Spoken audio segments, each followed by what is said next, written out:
All India youth Congress के अध्यक्ष, हमारे नौजवान साथी, हमारे प्रभारी कृष्णा जी, आदरणीय तारिक अनवर साहब, यूथ कांग्रेस के सभी नेशनल ऑफिस बेयरर्स, जिला अध्यक्ष, डेलीगेट्स और देश के कोने कोने से आए हुए हमारे यूथ कांग्रेस के सभी पदाधिकारीगण, दोस्तों, साथियों, मुझे आज यहाँ पर आपको संबोधित करने के लिए बुलाया गया। उसके लिए मैं श्रीनिवास जी का, यूथ कांग्रेस का, कृष्णा जी का, आप सब लोगों का बहुत बहुत धन्यवाद देना चाहता हूँ, बहुत बहुत शुभकामना देना चाहता हूँ इस भव्य आयोजन की। ये कार्यक्रम कई वर्षों के बाद हो रहा है। मुझे याद है पिछली बार इस प्रकार का कार्यक्रम दिल्ली में हुआ था, लेकिन आज यहाँ प्रत्येक राज्य से हमारे देश की, कांग्रेस की, भविष्य की राजनीति की जो पीढ़ी है वो आज मेरे सामने उपस्थित है। मैं आप सबको देखकर बहुत खुश हूँ। और आज ऐसे मौके पर हम बेंगलुरु आए हैं जहाँ कुछ समय पहले बहुत ऐतिहासिक जीत कांग्रेस पार्टी की हुई है। और मुझे कहने में कोई संकोच नहीं है कि इस राज्य ने, इस राज्य की राजधानी ने और इस राज्य के लोगों ने देश की राजनीति को बदलने का काम किया है। आज जो हमारे विपक्षी दलों की एकजुटता हमें देखने को मिल रही है, कांग्रेस के कार्यकर्ताओं में जो ऊर्जा देखने को मिल रही है और भाजपा के नेताओं में जो घबराहट देखने को मिल रही है, वो कर्नाटक के चुनाव के बाद देखने को मिली है। तो कर्नाटक के मतदाताओं को मैं इस मंच से बहुत बहुत धन्यवाद देना चाहता हूं कि आपने पूरे देश और पूरी दुनिया को ये संदेश दिया है कि कोई कितनी ताकत लगा ले, कितने इंजन की सरकार बना ले, लेकिन सबसे पहला डबल इंजन हमने फेल किया था हिमाचल प्रदेश में और दूसरा डबल इंजन फेल हुआ है कर्नाटक में। अब सारे इंजन फेल करने हैं, चाहे वो मध्य प्रदेश के हो, चाहे तेलंगाना के हो। और साल के आखिर में जिन 4 राज्यों में चुनाव होने जा रहे हैं, मुझे लगता है कि यूथ कांग्रेस से, युवक कांग्रेस से सभी लोगों को बहुत उम्मीद है। पिछले कुछ सालों में जिस सक्रिय रूप से यूथ कांग्रेस के नेताओं ने, साथियों ने जिस जज्बे से, जिस जज्बात से काम किया है, मैं सचमुच पूरा देश इस बात का कायल है। जब मुश्किल समय आता है, जब कठिनाई आती है, जब बाढ़, भूचाल, कोरोना, जब भी इस प्रकार की विपत्तियां इस देश में आई हैं, यूथ कांग्रेस के साथियों ने बखूबी उस काम को निभाया है। मैं जानता हूं हम में से यहाँ बहुत सारे साथी जो यूथ कांग्रेस में थे या रह चुके हैं, आज कोई पार्षद है, कोई मेयर है, कोई विधायक है, और आप सब लोग उम्मीद करते हो आने वाले समय में हमको भी कुछ न कुछ जिम्मेदारियां मिलेंगी। मैं ऐसा मानता हूं कि अगर आप त्याग, तपस्या, समर्पण भाव से काम करोगे तो एक ना एक दिन ना सिर्फ आपके सपने पूरे होंगे, लेकिन संगठन के माध्यम से जो परिवर्तन हम करना चाहते हैं देश में, प्रदेश में, राज्य में, समाज में, उस काम को हम कर पाएंगे। मेरे को राजनीति में लगभग 22 साल हो गए और इन 22 सालों में मुझे कांग्रेस पार्टी ने बहुत सारे अवसर दिए। मैं दिल्ली में मैंने काम किया, प्रदेश में काम किया, सांसद के रूप में काम किया, केंद्र के मंत्री के रूप में काम किया, लेकिन जिस काम में सबसे ज्यादा मजा मुझे आया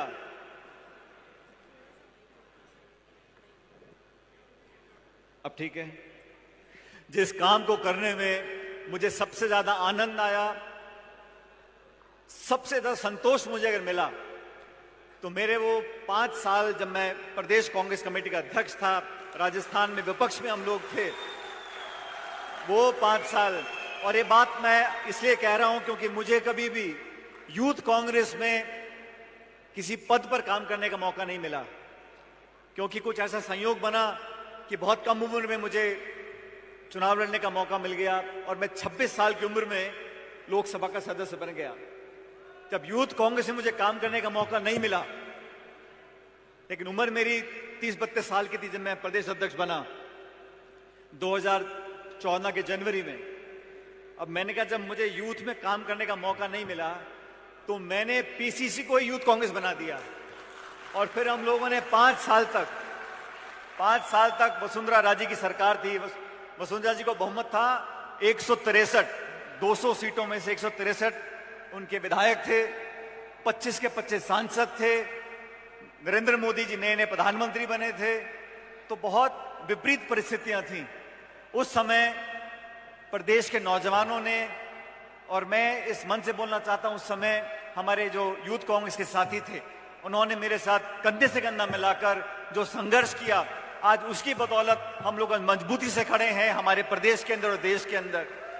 वो जो धरने थे, भूख हड़ताल थी, लाठीचार्ज था, जेल में गए, डंडे खाए, लाठियां खाई, खून पसीना बहा, लेकिन उस मेहनत करने से जो जज्बाती एकता, जो भावनात्मक जुड़ाव हमारा पैदा हुआ, वो आज भी मुझे जिस प्रदेश में जाता हूं, जिस जिले में मैं जाता हूं, वो देखने को मिलता है। और बहुत से मेरे साथी बोलते हैं कि समय निकल रहा है, हम 30 साल के हो गए, 35 साल के हो गए, 40 साल के हो गए, और ये बात सही है, जो समय निकल जाता है वापस नहीं आता, लेकिन एक ना एक दिन वो समय आएगा जब कलम आपके हाथ में होगी और ताकत आपके हाथ में होगी। और एक बात और मैं कहना चाहता हूं कि बिना मेहनत के, बिना संघर्ष के अगर आपको कुछ मिल भी जाए तो उसका स्वाद नहीं आता। वो तो लड़के संघर्ष करके जब कुछ मिलता है तब उसका एहसास हमको रहता है हमें आज कुछ मिला है। इस 3 दिनों में आप लोग अनेक लोगों के भाषण सुनोगे। अभी मुख्यमंत्री जी ने भाषण दिया, अनवर साहब ने भाषण दिया, प्रदेश अध्यक्ष जी ने भाषण दिया, सुशांत जी ने आपको संबोधित किया, और आप लोग देश के अलग अलग कोनों से आए हो। इस बात को समझ लो कि आने वाला समय इंडिया का है, हम सब उन लोगों का है जो विपक्ष की आज पार्टियां हैं, लेकिन आज का विपक्ष आने वाली सत्ता वाली पार्टी है, और कांग्रेस पार्टी वो दल है जो देश में भाजपा को चुनौती देकर हरा सकता है।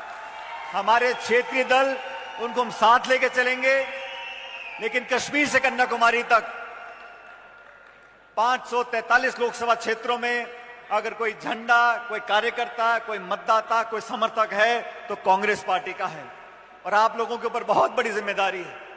आप अगर उस जज्बे को और बनाए रखोगे, अभी 4-5 महीने के बाद विधानसभा के चुनाव हैं और 10 महीने के बाद लोकसभा के चुनाव हैं। भारतीय जनता पार्टी की सरकार ने केंद्र में जो शासन दिया है 9 साल का, वो हम सबके सामने है। आप कितने भी विज्ञापन छपवा लो, कितने इश्तिहार दे लो, कितने अखबार में ऐड दे लो, लेकिन हकीकत छुपी नहीं है। हर मोर्चे पर सरकार फेल है, लेकिन जनता को इस बात का एहसास कराना हम लोगों की जिम्मेदारी है। हम लोग विरोध करते हैं, हम लोग वैचारिक विरोध करते हैं, नेताओं का विरोध करते हैं, नीतियों का विरोध करते हैं, लेकिन हमारी भाषा हमेशा मर्यादा में रहती है। हम विरोध भी करते हैं तो उन शब्दों का प्रयोग करते हैं जो एक मंच से हम लोग बोल सकते हैं। और केंद्र की सरकार के साथी किस भाषा का प्रयोग करते हैं? आज जो मणिपुर की घटना घटी, पूरे देश में आज लोग जवाब मांग रहे हैं, जवाब देने को कोई तैयार नहीं है। आज नौजवान परेशान हैं, समाज में आज आक्रोश पैदा हुआ है, महंगाई चरम सीमा पर है, लाखों लोग देश छोड़ के जा रहे हैं, लेकिन जवाब देने को तैयार कोई नहीं है। भाजपा के किसी साथी ने झूठे मुंह ये नहीं बोला कि महंगाई कम करने की कोशिश भी करेंगे। हर मोर्चे पर जो सरकार फेल हो उसको बेनकाब करने का काम युवक कांग्रेस का है, आप लोगों का है, हम लोगों का है। और मैं इस मन से बोलना चाहता हूं साथियों, अपनी बात को रखना, मुद्दों के लिए संघर्ष करना, नौजवानों की बात को रखना, ये आपका, मेरा, हम दोनों का धर्म है और कर्तव्य है। लेकिन जब सामने से चुनौती आती है, और मैं भाजपा के साथियों को बताना चाहता हूं, तुम कितना जोर लगा लो, कितनी कोशिश कर लो, कांग्रेस के भगा के छोड़ेंगे हम लोग। ये लोग ना तो सरकार चला सकते हैं, और ना विपक्ष का काम कर सकते हैं। मैंने तो उनको बोला, मैंने भाजपा के साथियों को बोला राजस्थान के अंदर, मैंने कहा यार तुम सरकार चला पाते नहीं हो, विपक्ष पे तुम काम कुछ करते नहीं हो, ऐसे कैसे लोकतंत्र चलेगा? हो इनकम टैक्स को भेज दो, सीबीआई को भेज दो, ईडी को भेज दो, आरोप लगा दो, मुकदमे कर दो, जेल में डाल दो, जांच करा दो, छापे डलवा दो, यहीं तक सीमित है। आपने कोई संघर्ष कभी किया नहीं। आप झूठ और फिर फैलाने में माहिर हो, समाज में लोगों को लड़काने का काम करते हो, भड़काने का काम करते हो। कभी किसी भाजपा के नेता ने आज तक जोड़ने का काम किया है? समाज को, जाति को, बिरादरी को, धर्म को, अलग अलग लोगों को जोड़ने का काम किया है? जहां जाते हैं पूरा काम बिगाड़ के आते हैं। फिर कांग्रेस के लोग जाएंगे, मामले को समझाएंगे, मर्रम लगाएंगे, भाईचारा पैदा करेंगे, एक दूसरे में प्यार की मोहब्बत की बात करेंगे। ठीक वही बात जो राहुल जी बोलते हैं। कर्नाटक में जो आज परिणाम आए हैं, सचमुच जब भाजपा की सरकार थी तो रोज नई नई यहां पर ऐसे विवादित मुद्दों को लेकर राजनीति होती थी। उस तरह की राजनीति को खत्म करने का काम भारत जोड़ो यात्रा में राहुल जी ने किया कि हिंदू, मुसलमान, सिख, ईसाई, जाति, बिरादरी, इन सबको भूल जाओ, नौजवान की बात करो, उद्योग की बात करो, निवेश की बात करो, भविष्य की बात करो। इन मुद्दों को लेकर हमें जनता के बीच में जाना चाहिए। साथियों, आज खड़गे साहब हमारे राष्ट्रीय अध्यक्ष हैं, निर्वाचित अध्यक्ष हैं, कर्नाटक से आते हैं, 50 साल का उनका राजनीतिक जीवन है। हमारे यहां चुनाव हुआ, देश की हर राजधानी में मतपेटियां रखी गई थी, हम लोगों ने जाके वोट डाला। डॉक्टर थरूर खड़े हुए थे, दूसरे उम्मीदवार, उनको कुछ वोट पड़े, भारी बहुमत से खड़गे साहब जीत गए और अखिल भारतीय कांग्रेस कमेटी का नया अध्यक्ष आदरणीय मल्लिकार्जुन खड़गे जी बन गए। मैं तो भाजपा से पूछना चाहता हूं, ये नड्डा जी अध्यक्ष बने कैसे? इनका नामांकन किसने भरा? इनको वोट किसने डाला? इनके सामने कौन खड़ा था? 4 लोग कमरे में बैठकर अपनी गोटी फिट कर लेते हैं और फिर कांग्रेस पे आरोप लगाते हैं। हमारे यहाँ चुनाव यूथ में हो रहा है, एनएसयूआई में हो रहा है और अखिल भारतीय कांग्रेस कमेटी में चुनाव हुआ है। ऐसा कौन सा दल है जहां पर निष्पक्ष और पारदर्शी तरीके से चुनाव होता है? कमियां निकालना बड़ा आसान है, लेकिन हम लोगों ने वो कर कर दिखाया और ये प्रेरणा राहुल गांधी जी, सोनिया गांधी जी ने दी है। आज उनके नेतृत्व में कांग्रेस पार्टी दोबारा उस मुकाम पर पहुंचने जा रही है और ये मुकाम बहुत दूर नहीं है साथियों। ये आने वाले विधानसभा चुनाव में जीतेंगे, लोकसभा के चुनाव होंगे तो इंडिया जीतेगी, उसमें इंडिया जीतेगा 2024 के अंदर। नाम का मजाक उड़ा रहे हैं, मतलब नाम पसंद नहीं आया तो अब देश को बदनाम कर दो। कांग्रेस के लोगों से, विपक्ष के साथियों से इतनी नफरत, इतनी घृणा, ये शोभा नहीं देता। जो बड़ा आदमी होता है, बड़े पद पर बैठता है, उसका दिल बड़ा होना चाहिए।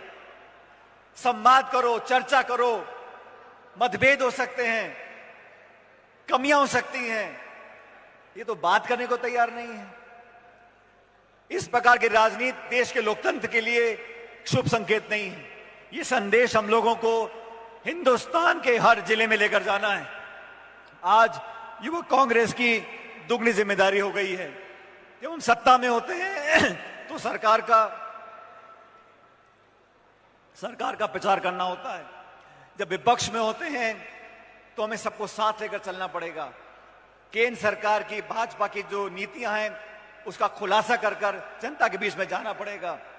मैं अध्यक्ष जी को बहुत बधाई देता हूं, उन्होंने एक शानदार आयोजन किया, मुझे आने का मौका दिया और आप सब लोग जो देश के अलग अलग कोनों से आए हो, मैं आप प्रत्येक व्यक्ति को, प्रत्येक साथी को बोलना चाहता हूं, आपके संघर्ष में हम सब साथ खड़े हैं। देश के किसी कोने में भी जब भी आप लोग हमको याद करोगे, आपके साथ लड़ाई लड़ने के लिए, संघर्ष करने के लिए हम मौजूद रहेंगे। और आप लोगों को निमंत्रण देके जा रहा हूं, अभी इन 4 राज्यों में चुनाव है, हम मध्य प्रदेश जीतेंगे, छत्तीसगढ़ जीतेंगे, राजस्थान जीतेंगे और तेलंगाना भी जीतेंगे। और हम सबको मिलकर अब इन 4 राज्यों में पूरी ताकत लगानी है। जहां जहां हमारी जरूरत पड़ेगी आप सब लोग जाओगे, ऐसे मुझे पूरा विश्वास है। मैं सभी लोगों को बहुत बधाई देना चाहता हूं, शुभकामना देना चाहता हूं, उज्जवल भविष्य की कामना करता हूं और परमपिता परमेश्वर से कामना करता हूं कि आपके रास्ते को भगवान हमेशा उजाले से भरे, खुशियां भरे, आप लोग सुखी रहो, फलो फूलो, आगे बढ़ो, आपके परिवार को लोग आगे बढ़ने का मौका मिले और हमारा जो परिवार है युवक कांग्रेस का, नौजवानों का, ये फले फूले, आगे बढ़े, दुख सुख में हमेशा साथ रहना है। और अंतिम बात, कभी किसी की खुशी में शामिल ना हो सको, कभी किसी के शादी में ना जा सको, तो हमेशा किसी पे दुख आए, मुसीबत आए, उस समय जरूर जाना उसका हाथ पकड़ने के लिए। और आप सब लोगों का मैं बहुत बहुत धन्यवाद देता हूं, आपने इत्मीनान से मेरी बात को सुना, मुझे यहां पर अपनी बात रखने का मौका मिला, मैं आपका बहुत आभारी हूं। मेरे साथ जोरदार नारा दो, जय हिंद। पीछे वाला कोई नहीं बोल रहा, जय हिंद। अरे भाई, कर्नाटक जीत कर आए हैं, 3 राज्य जीतने जा रहे हैं, अंतिम नारा जोर से देना है, जय हिंद। बहुत बहुत धन्यवाद। राम राम साहब।